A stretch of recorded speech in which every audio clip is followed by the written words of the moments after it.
I'm your host, Nick Jikomes, and today I'm speaking with Dr. Luc van Loon.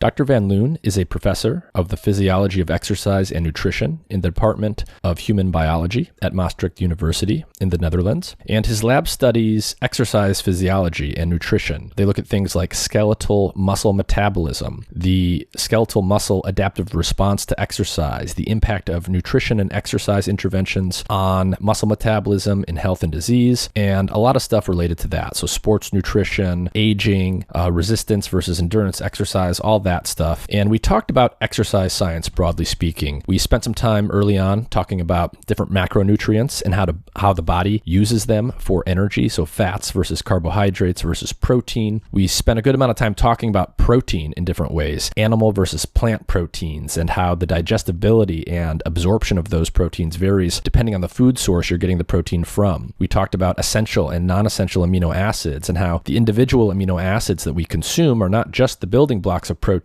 but oftentimes they serve as important signaling molecules that tell the body and tell our cells to turn on or turn off different pathways that are relevant for building muscle and different physiological changes. We talked about protein synthesis, when that happens, how it varies across sleep and wake cycles, how it varies across the lifespan as we age. We talked about how protein synthesis responds not just to the amount of protein and the diet that we're consuming, but also the type of exercise that we engage in and how those things interact. We talked about weight loss and how the macronutrient composition of your diet can affect how hungry or how full you feel throughout the day and how that might impact your ability to actually lose weight. And we talked about things like exercise recovery, what types of nutrition are optimal for recovery, why your muscles feel sore. We talked about the different types of muscle fibers, type 1 and type 2 fibers, and how they relate to endurance versus resistance training, and how different types of exercise regimes can affect each of those fibers differently. So if you're interested in diet, nutrition, exercise, and recovery, exercise science broadly speaking, this will be a fascinating episode. I learned a lot of really practical, actionable stuff in terms of how my body will likely respond to changes I make in my diet and the types of exercise and physical activity I'm actually engaged in.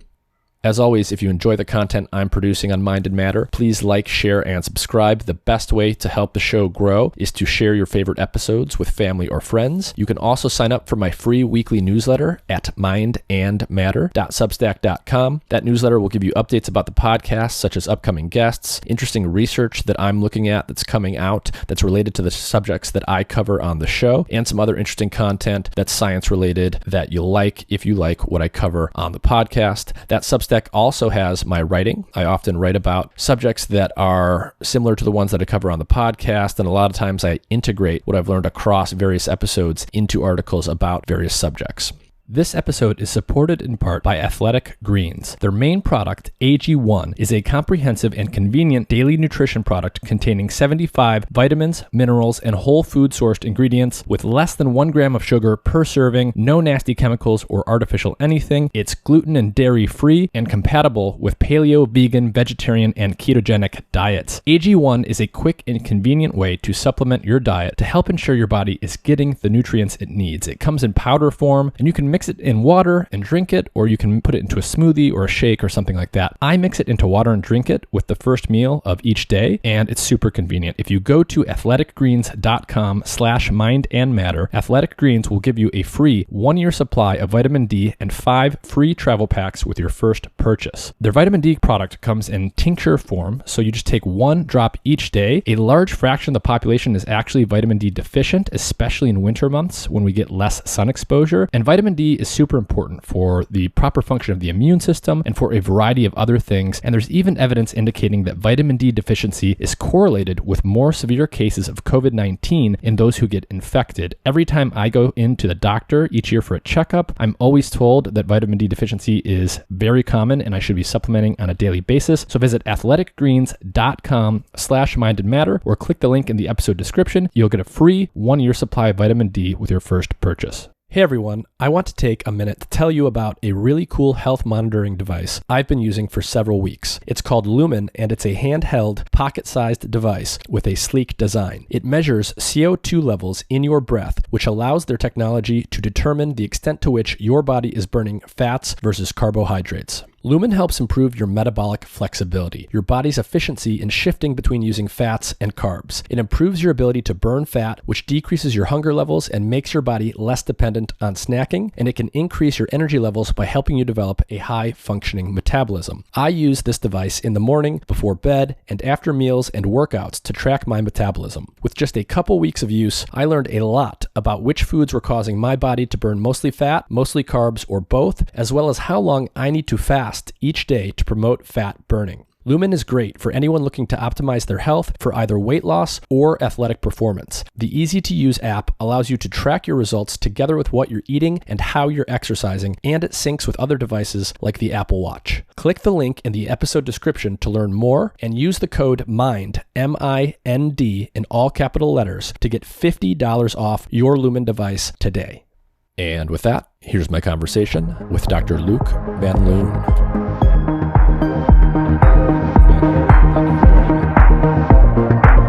Thanks for having me. Can you tell everyone a little bit about who you are and what your lab studies?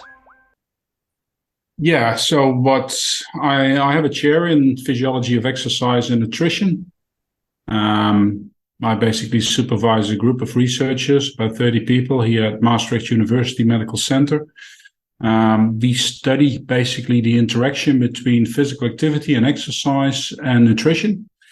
And we do this in an attempt to improve performance, for example, in athletes, but all the way down to basically the impact of lack of physical activity and lack of sufficient nutrition in intensive care unit patients and everything in between.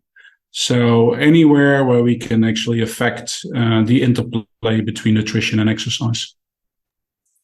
And normally when we talk about nutrition, one of the big things people talk about are the major macronutrients, fats, carbohydrates, proteins.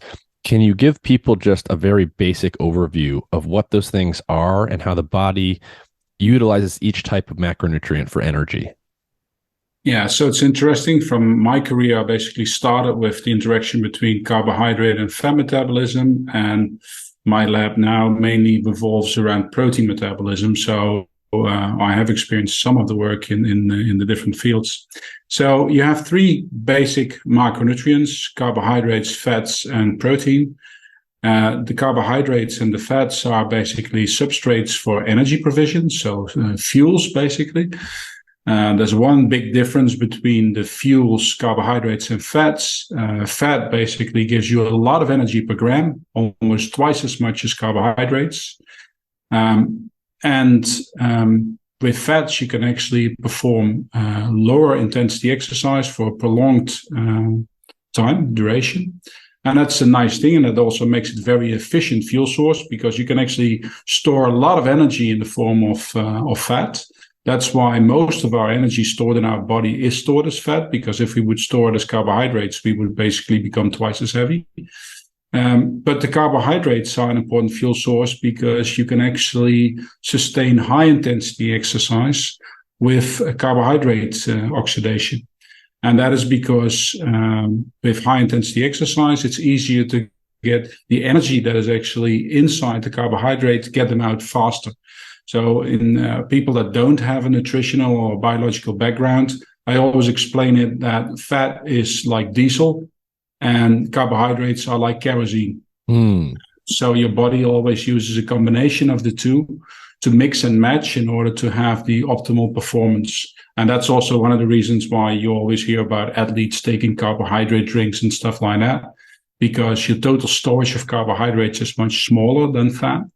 And that's why in some cases, carbohydrate supplementation helps people perform optimally during higher intensity exercise over a more prolonged period of time. That's, in short, in a nutshell, the basics of carbohydrates and fat. And these interact, of course.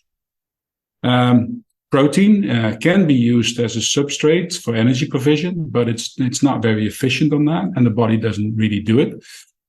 Protein is basically a macronutrient that is composed of long strands of amino acids, the building blocks of proteins. And these amino acids are being used by the body to build proteins. And basically, you are composed of proteins. So your muscle, but also part of your bone and your organs, it's all made of proteins. And so we need protein. in order to maintain our tissues, both health and integrity. And, in terms of fats, there's saturated and unsaturated fats. Is there a difference between them in terms of, how much ATP can be used, can be made if you have one type versus the other, whether or not one is sort of better for giving you energy for exercise or anything like that?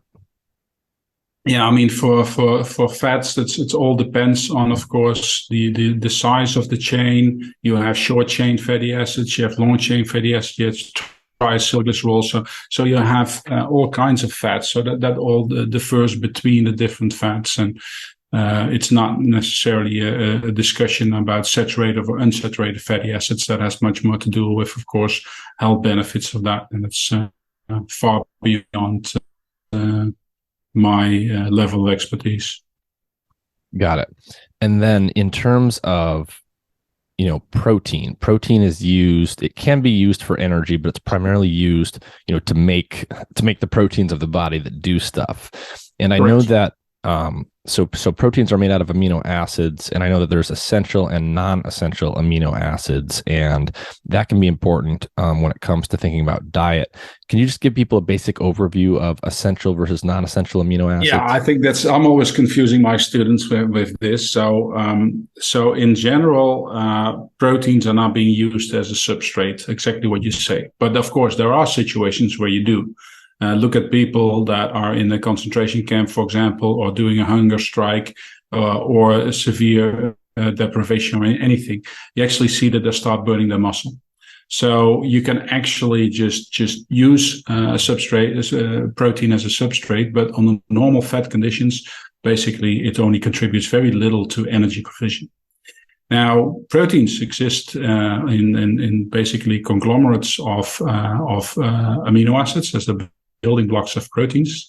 And you have about 20 different amino acids, and some are essential amino acids or named essential amino acids, and others are named non-essential amino acids.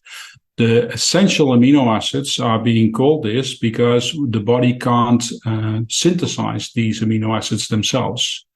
The non-essential amino acids are amino acids that can be produced by the body, often through the conversion of essential amino acids. And so therefore, theoretically, they are non-essential. However, in my perspective, I think the non-essential amino acids are still essential in your diet.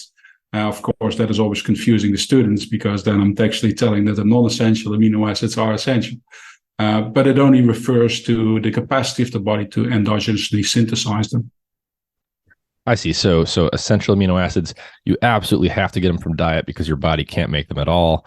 The non-essential ones, your body can make, but it's still important, very, very important to get them in the diet as well. And I'm sure we'll come to that. Yep. Now, in terms of carbohydrates, like they are sort of the fast energy source, I guess we could say. And I was always taught as a kid, playing sports and stuff, that, my meal before, the night before a game or something, or my meal before the game should be, pasta or something that's got a lot of carbs. Is that generally good advice? When you're doing exercise, are carbs going to be the best thing to help fuel the high intensity exercise you're going to do? Does it matter if it's, one type of exercise or the other? And what's going on there? Yeah, you said that this would be like a 90-minute discussion, but it could actually become a multi-day discussion. But so what you need to understand is that you have about, so on the total body, there might be around, let's say 100 in the liver, another 350, like maybe 500 grams of carbohydrate in the body. With that amount, you could sustain exercise on a high intensity level for about 60 minutes if you're a good athlete. So any exercise that is of a moderate to a high intensity lasting more than 60 minutes might deplete your glycogen stores. And glycogen is stored in the liver and also in your muscle. And so in the muscle, 350 to up to 700 grams. In the liver, about 100 grams. So in general, about 500 or 600, 700 grams, depending on what kind of diet you have, what your training status is, and the amount of muscle that you have, of course. But in about 60 minutes on a moderate to high intensity exercise, you can actually deplete your glycogen. And then the body is not able to maintain the high intensity for longer. And then you have to tone down your intensity, so slow down, or you might actually end up with basically hitting the wall, as they say. So this depends, of course, on the absolute intensity that you perform with, because if somebody is very inactive and doesn't burn a lot of energy, then 60 minutes, he will take a lot more before he gets through his glycogen stores or her glycogen stores. For an athlete, that could be 60 minutes. So if your exercise is more than 60 to 90 minutes of a moderate to high intensity exercise, it's possible that your performance is limited by the availability of carbohydrates that are stored in your body.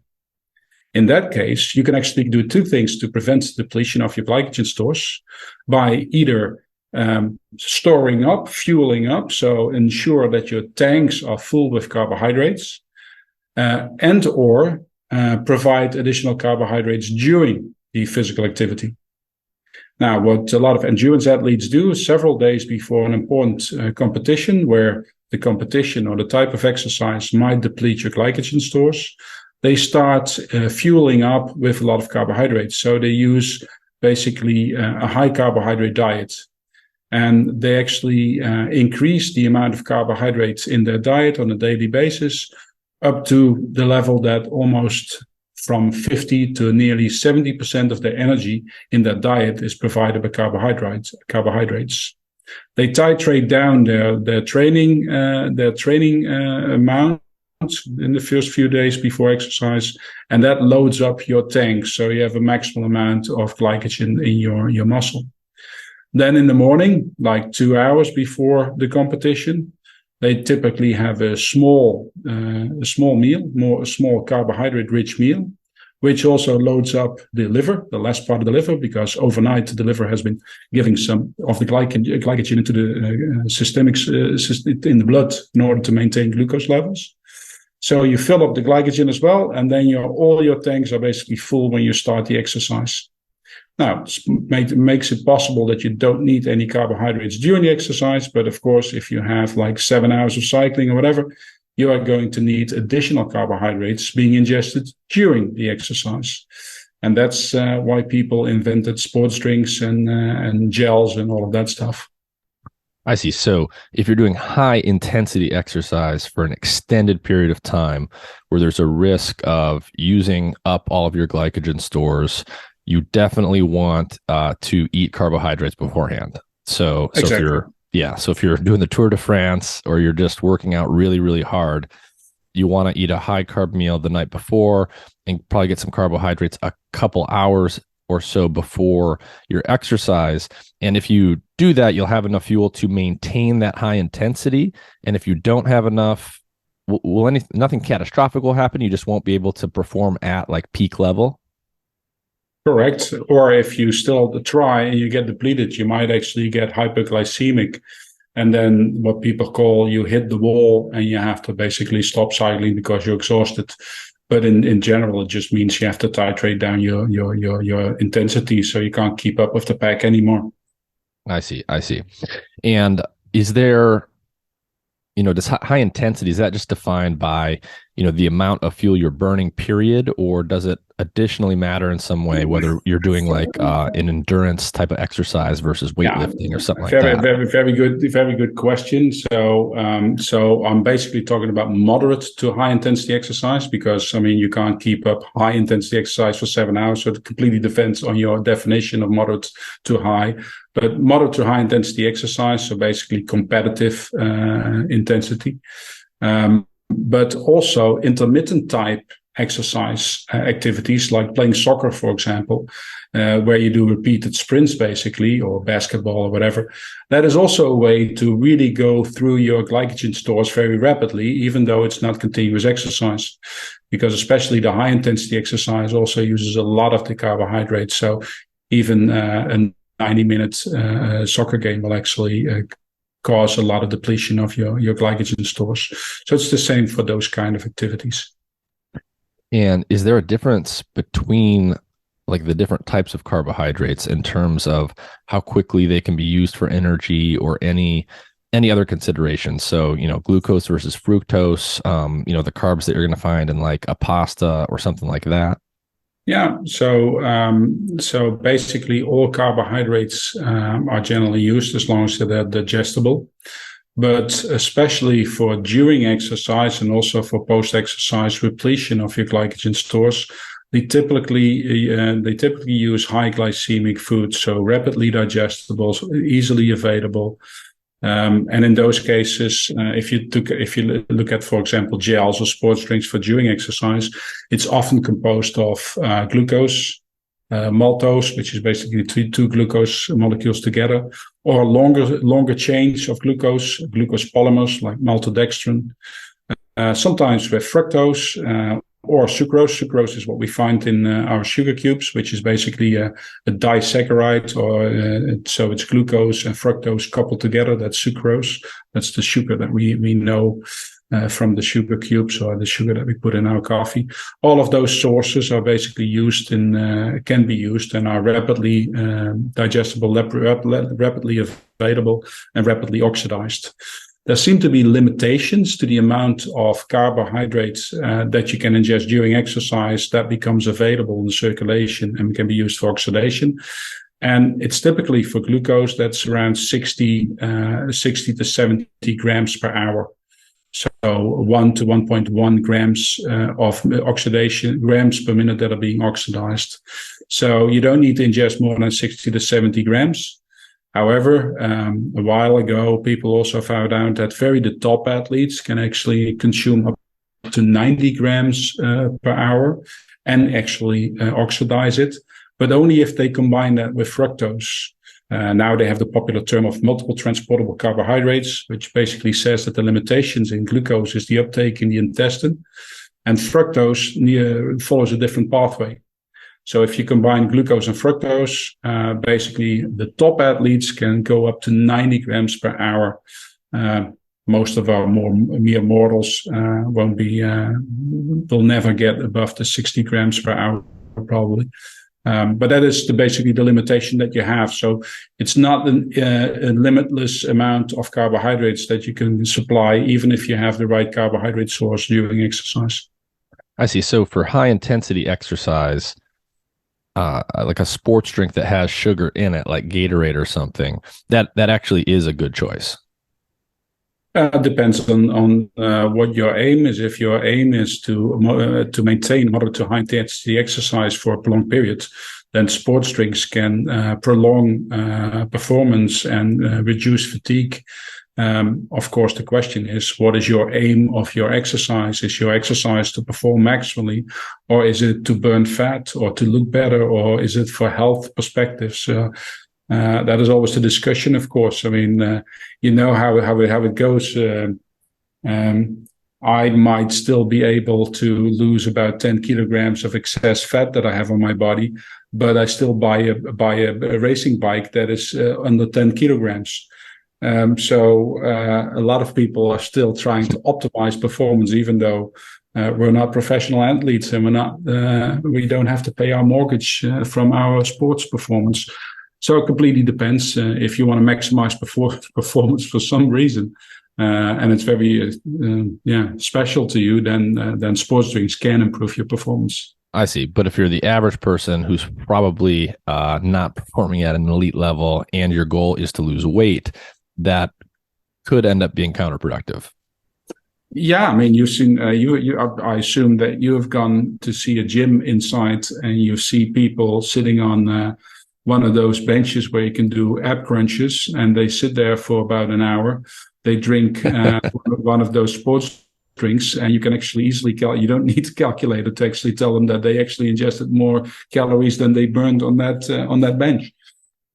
I see. That makes a lot of sense, actually. So switching gears a little bit, talking about things like protein physiology and protein supplementation and stuff like that.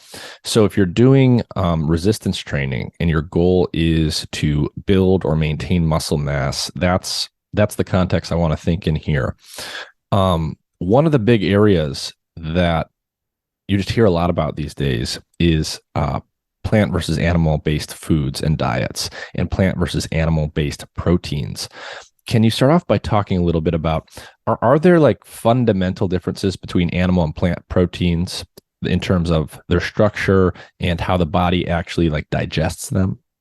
Yeah, I would love going there, but then I think we need to take one step back to first understand what proteins are, why we need them, and whether supplementation has a benefit, and then go towards the efficacy of different proteins and the differences in quality, if you may. So our body is constantly breaking down proteins and building them up. Now, also later on, we can discuss other organs, but we'll stick to the muscle for now. Your muscle has a turnover rate of 1 to 2% per day. That means that your muscle, your proteins, which is your muscle, is constantly being broken down and built up again. That is amazing, because that means in 1 to 2% per day, that means in 50 to 100 days, you have completely remodeled your muscle. So this is a misconception that a lot of people have, because they think the muscle that they have, that they always have that muscle. No, it's constantly being refurbished. So it's not like you lose your muscle and you build up your muscle. No, your muscle is constantly refurbished, just like a house. The house is still there, but everything has been changed over the years. So you're constantly refurbishing your muscle, and that is convenient. We call that muscle plasticity. I saw that you also invited a lot of neuroscientists who will talk about brain plasticity or neuroplasticity, but you have also something like muscle plasticity. Now, that is very convenient. So our muscle adapts to our use of the muscle, because it's very inefficient to walk around with muscle that you don't need. And you can easily see that if you picture yourself. I always have these pictures for presentations. And on the left, I always show a famous endurance athlete, or a cyclist or a triathlete, and on the other side, a bodybuilder. Now picture the upper body of a professional endurance athlete and that of a bodybuilder. Huge phenotypic difference. I mean, the small guy versus the huge guy. Their muscle has adapted to that type of exercise. And so that's convenient. If you start a different sports, and you start doing resistance training, you'll build up muscle. If you start running a marathon, you'll actually start looking more like a marathon runner. So your muscle adapts. The opposite is also true. It's also, that is a positive point. We call it muscle reconditioning. But you also are at high risk of deconditioning. And that's when we lose the anabolic stimuli to maintain muscle. We actually can lose muscle very rapidly when we stop eating, when we become immobilized. Remember, if you might have broken a leg or an arm and you've been in a cast, or you were in bed for a few days with the flu or with COVID, you see rapid muscle loss. And only when you see that, you realize that turnover rate of 1 to 2% per day is actually true. And so muscle needs to be stimulated to grow constantly in order to maintain the muscle that you have, both from a mass perspective, but also functionality and quality.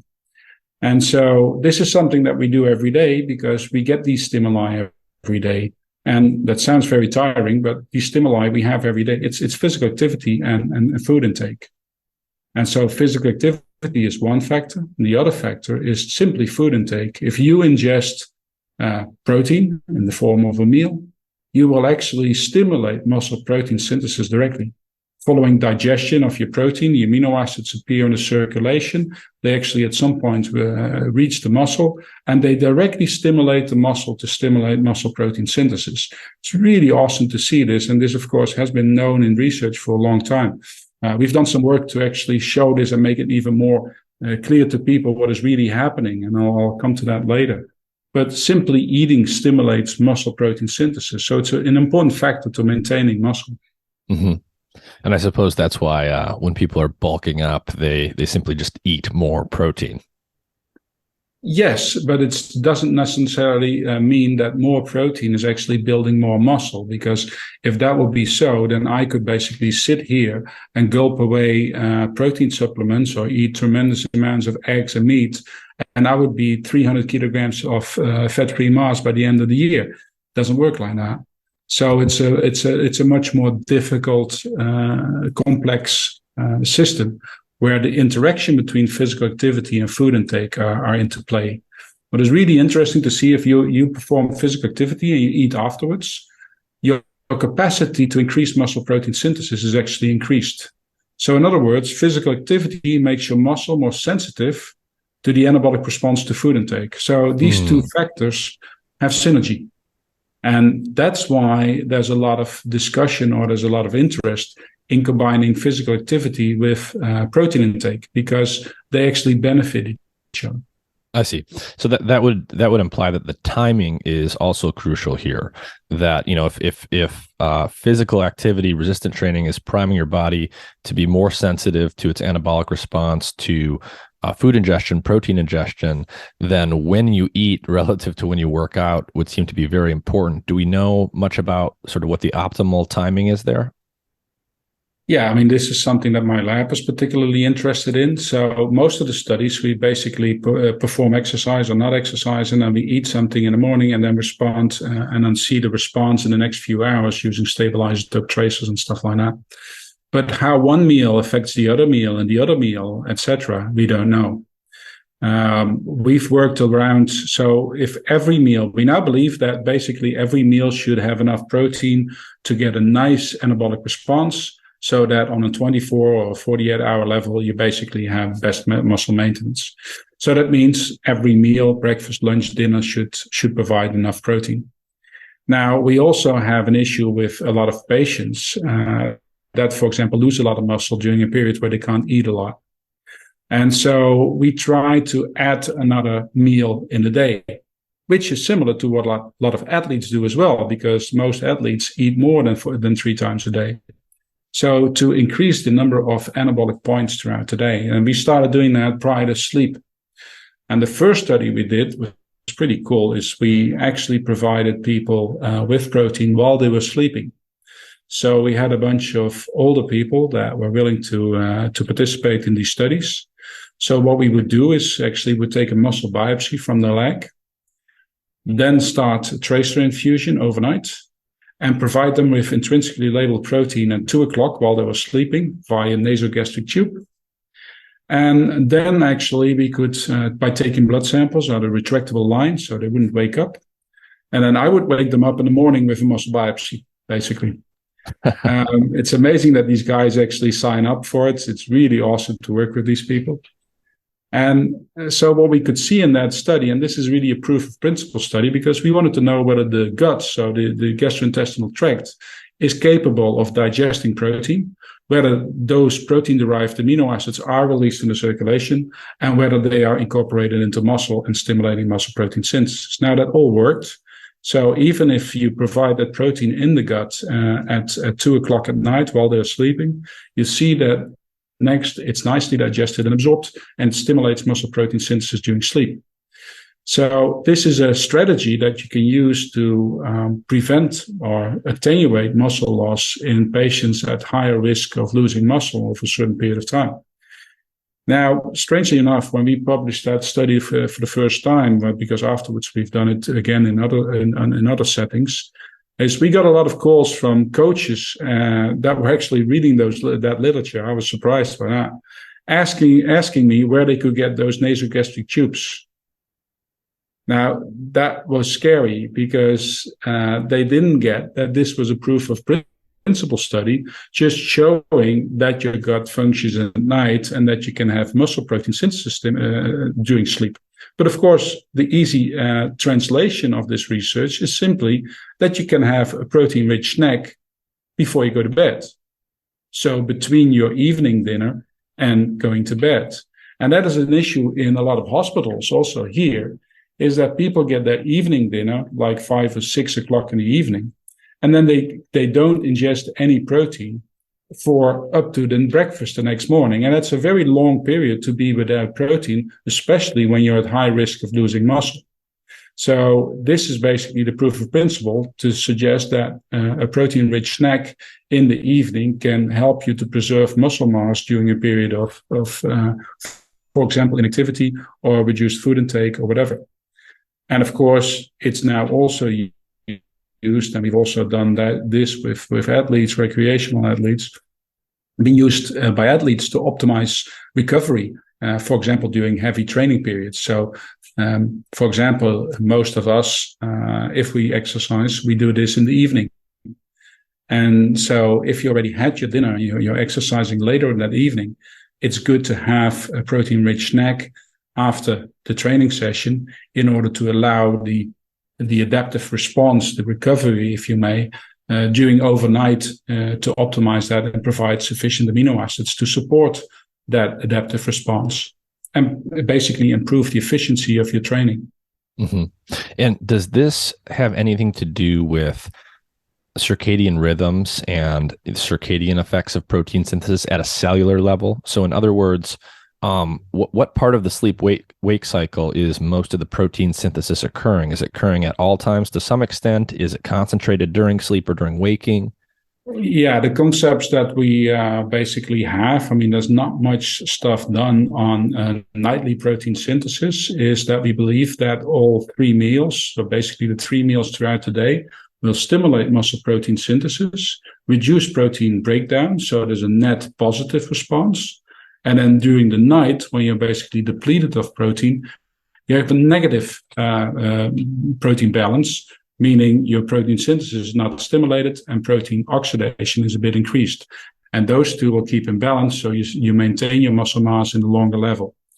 But however, as we've seen, when you provide some protein prior to sleep, you can actually change that overnight protein balance by increasing and making it a more positive protein balance. And so the advice that I hear most often in terms of sleep and eating is that you should not have a big meal too close to when you go to bed. Is that generally good advice in terms of preserving sleep quality? But at the same time, are you saying that if you're trying to build and maintain muscle mass, that you actually probably do want to have a high protein snack at least before bed? Yeah, so I don't know what the basic the science is on the potential negative effects of a large meal before going to bed, because I'm not sure whether they're there. I'm not saying that they're not. I wouldn't eat a huge meal before going to bed, but you know this yourself. If you go, I'm not sure whether you still have relatives in Greece, but I don't think that you have to suggest that you have dinner at 7 o'clock in the evening. Yeah, I think that's right. Exactly. So, in a lot of the Mediterranean countries, I mean, food intake is the main meal is actually ingested relatively late at night, and in general, we actually say that the Mediterranean diet is actually healthy. So, I'm not sure that there's any negative effect there. The only thing that I'm saying, if you eat relatively early, then you actually might consider a light protein-rich snack after your training session in the evening to optimize your adaptive response to the exercise. We have actually looked at how it affects your protein intake the next day, for example, at breakfast. We didn't see an impact there. So people just, because if people then eat less at breakfast, especially in the hospital, it's not overall, it doesn't necessarily help, but actually they eat the same thing. So it doesn't necessarily affect either food intake the next day. And for all the sleep parameters that we actually did look at, even though it's not our focus, of course, we didn't see any impairments in sleep quality. I see. So in summary, it would sound like if you are eating your last meal at a normal time for an American, so let's say 6 p.m., 7 p.m., something like that, you're going to bed a few hours later. If you're trying to build and maintain muscle mass, probably a good idea to have a protein-rich snack closer to when you go to bed, because otherwise you will be going into negative protein balance throughout the night in those few hours. Assuming you had a normal meal. I mean, if you actually have a ridiculous meal with a huge amount of meat for example, it might not have any benefits because you're still digesting your food from 6 o'clock. But with normal meals, yes. So there's two things. It's not only focusing on that protein-rich snack in the evening, but ensuring that every main meal has enough protein. And what we often see is that people hardly consume any protein at breakfast, and then relatively little at lunch, and then a huge amount at dinner. So at this moment, most of my colleagues and I believe that a good distribution of protein throughout the day is the best option. And that could be like the three main meals, like at least 20 grams of high quality protein each main meal. And then especially if you're at higher risk of losing muscle or you're trying to build muscle, then a fourth meal, if you may, prior to sleep. I see. And you said high quality protein there. And I want to talk about that because, when you look at the nutrition label on food, it just sort of treats protein as protein. Protein is always 20 grams here, 20 grams there, 10 grams here, 10 grams there. What does protein quality refer to, and how does that start to become relevant here? Yeah, that's really a cool topic. So first of all, quality. I mean, there's quality scores on proteins, and we always talk about quality, but what is quality? And I always tell the students the following. If is a certain coat of high quality or not? Now, probably that depends on how you're using. If you have a woolen coat and you're standing somewhere in a cold environment out of the wind, you think like, oh, this woolen coat is great. But then suddenly, when you're standing in the rain and the wind, I don't think you'll find your woolen coats to be very high quality. You probably preferred a raincoat.